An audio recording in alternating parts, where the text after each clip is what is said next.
All right, Arena's July State of the Game. Ready, set, jumpstart. If you didn't see this yesterday, I talked about this yesterday. There's a separate reaction video to this. TLDR is Jumpstart's coming to Arena.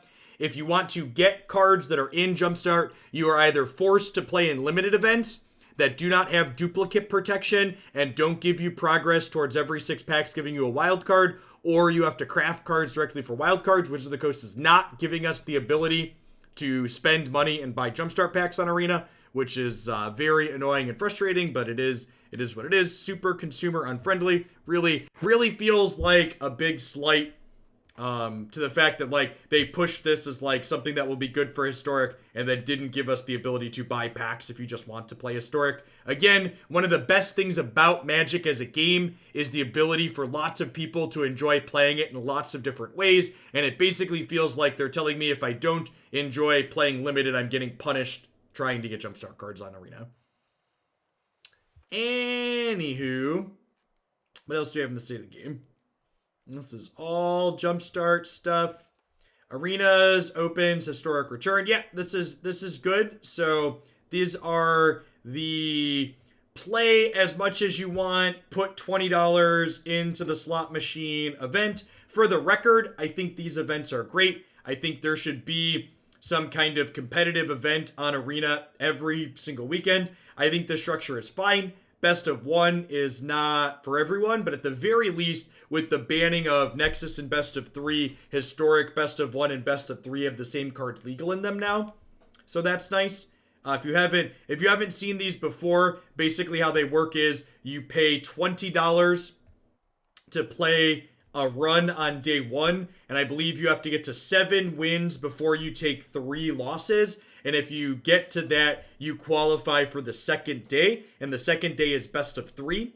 Both historic, you can play different decks on each day. And the first day, you could put $20 in the slot machine and keep doing it as many times as you want up until the time limit. So it's set up so people can have lots of rebuys to try and get to the second day.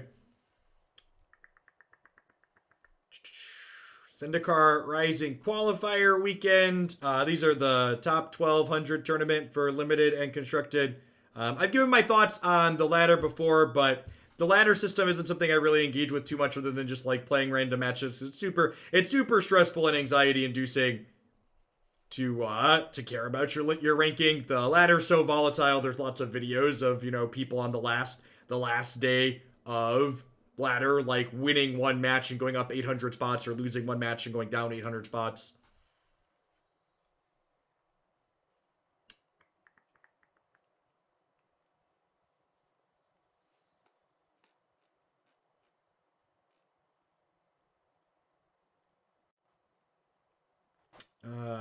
As announced yesterday, players are in 5 or more match wins on day 2.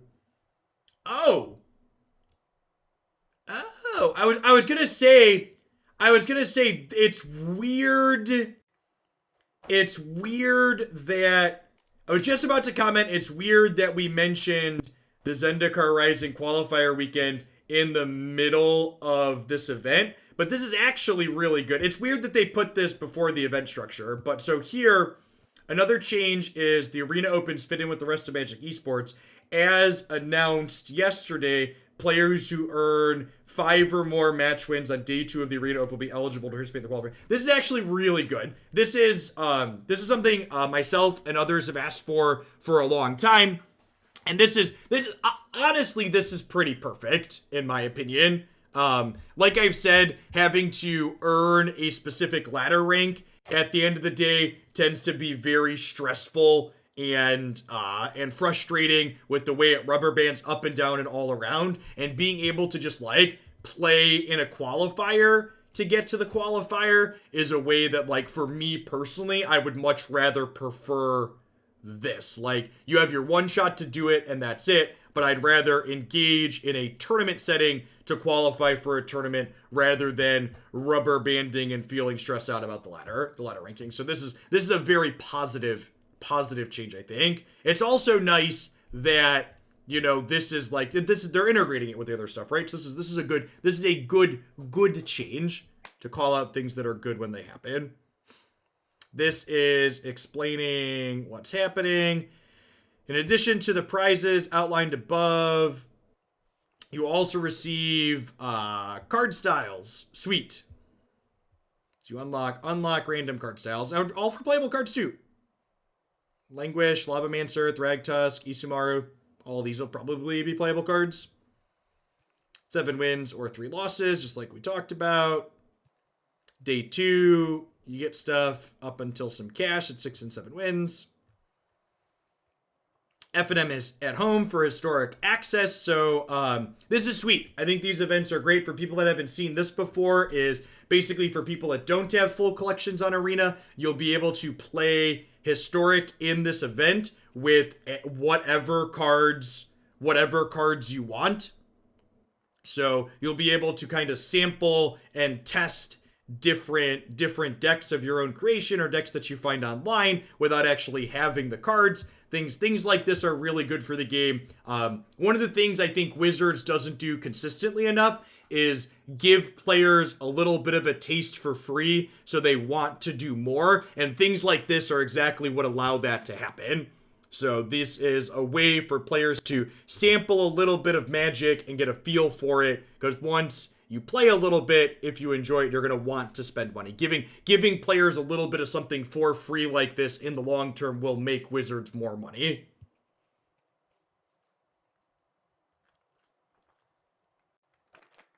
All right. Premier Draft. I don't really care about Limited. More events.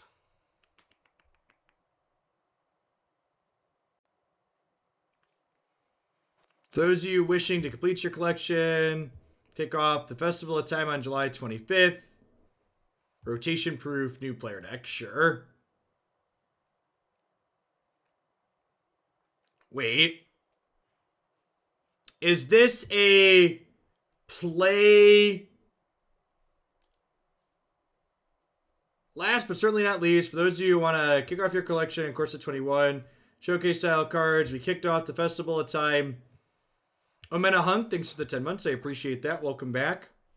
The following week, you'll be the past and the present. Our festival event will start on August 8th. We'll feature Historic Singleton. With so many new cards to play, we give you Elixir. Is this event decks? Like I'm looking at this. I don't think I really understand. Is this pre-constructed decks only? Is that what this is doing?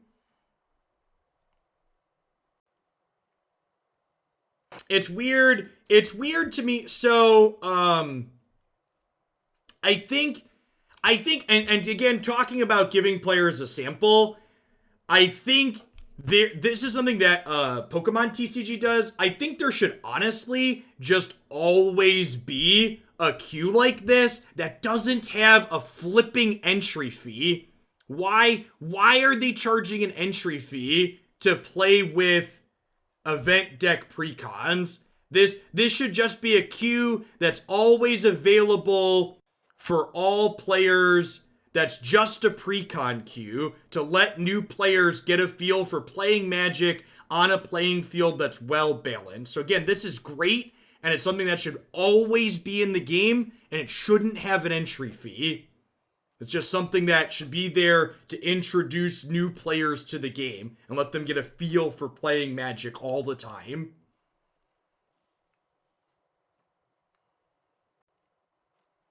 Yeah, developer roadmap. Alrighty, we covered everything that's coming in July. Let's look at the roadmap for the rest of 2020. So we got Jumpstart, the Arena Open, and Amonkhet Remastered. We found out Amonkhet Remastered is going to be August 13th. Was it August 13th? Yep, next month. Our planned features have been bucketed in the concept column for some time now. All these features are still planned. 2020 has thrown us a few curveballs. So we've got rotation, mobile.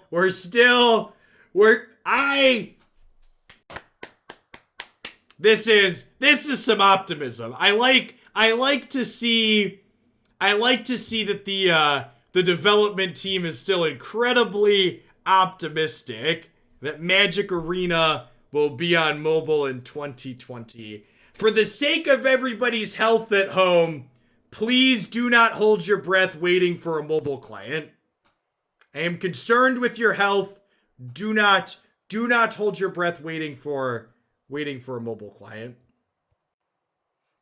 Zendikar Rising, HA4, Playblade Rework, Friend Deck Sharing, Esquitarian. All right, is this the next set? Is Esquitarian the set after... Is this the code name for the set after Zendikar?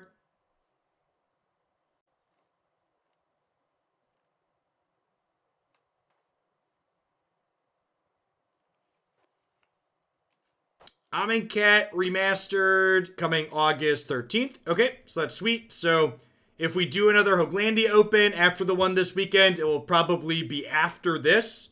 So Amonkhet Remastered will likely be legal for the next Hoaglandia Open. So that's nice. This is a really quick turnaround time. We're getting Jumpstart tomorrow. We're gonna get Amonkhet less than a month later. Pioneer, and then Pioneer Masters Q4. We've danced around this one a little bit, but let's just come out and say it. The next Pioneer Focus Set Remaster will be Pioneer Masters, that much like the Modern Masters tabletop product is a digital card set. They'll be looking at all currently legal cards in Pioneer, pulling them together into a single set for limited and constructed play. Players should expect our first but not last Pioneer Masters to be out by the end of 2020. No Space TTV, thanks for the 7 months. I appreciate that. Welcome back.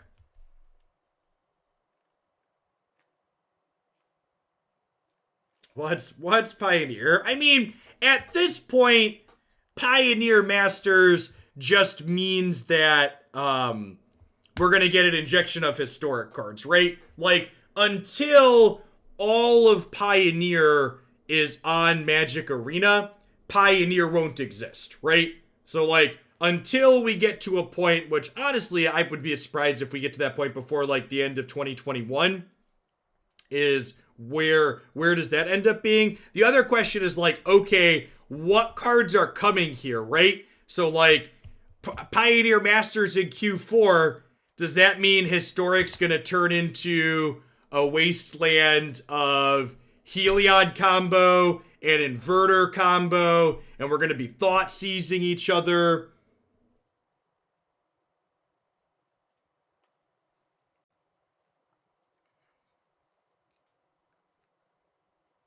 Do you think there are cards they could put in the next set that would curb rampant combos? No, I don't think there's really cards you can print to stuff. You have to ban combos. You can't just print answers to make them worse. Just not how it works.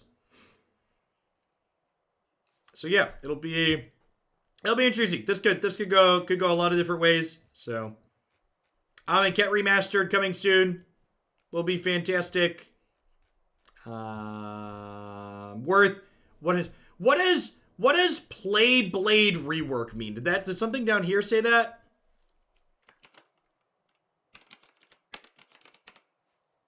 Deck sharing and reworking our Playblade are very much on our to-do.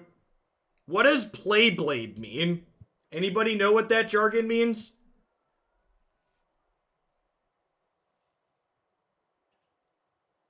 It's the play selection of the screen. Okay, it's the little menu that pops out. Okay. Got it. I'm sure they've used this jargon before. It means someone threw that up on a whiteboard at some point. Yeah, I haven't seen this. I read a lot of these updates, and I don't think I've seen this jargon before, but maybe I've just missed it. Things that are worth noting here, just as a final touch on the developer roadmap. As we continue to call Magic and Magic Arena an esport and talk about stuff like that, I look at this in concept column, tournament support, and even a spectator mode literally aren't even in concept right now. So, yeah. Is basically a good takeaway on that. So, like, yeah. I don't know, there's some good in here. There's some good, there's some neutral, there's some annoying. It's a pretty medium state of the game update. It seems fine. This is good.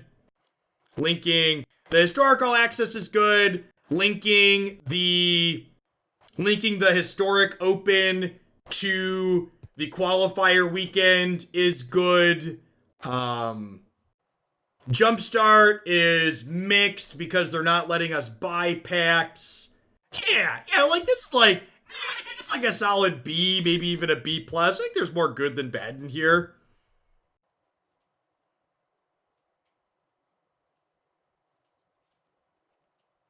You know. All right, any thoughts or things that I missed in here? Oh, I guess this is worth mentioning too. They're still planning to do another historic anthology as well. So, like, for example, people often say, like, okay, like, once all of Pioneers on Magic Arena, like, what's the point of Historic existing? Historic will still hopefully be unique and different from Pioneer, thanks to Historic anthologies, even once we get all of Pioneer onto Arena, is the hope. Again, one of Magic's greatest strengths is its ability to have lots of ways to play the game. So, ideally, we're going to get to a world where you'll have 3 individual constructed formats on Arena in Standard, Pioneer, and Historic, all of which will be different and worth playing, is the hope and the eventual goal for a long-term vision. Yes, Historic is all cards that are on Arena are Historic legal, sans the ban list. So eventually, Historic will have everything that's Pioneer legal plus Historic anthology cards. That's the goal.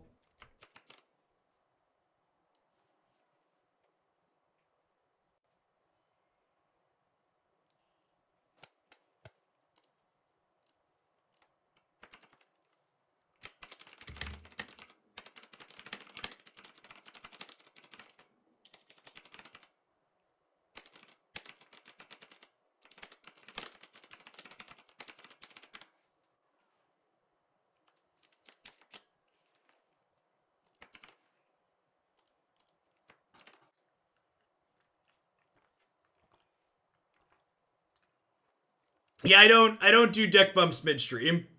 Already, and I've got a queue for them, so I don't always acknowledge them. So that'll get bumped up after we're done today.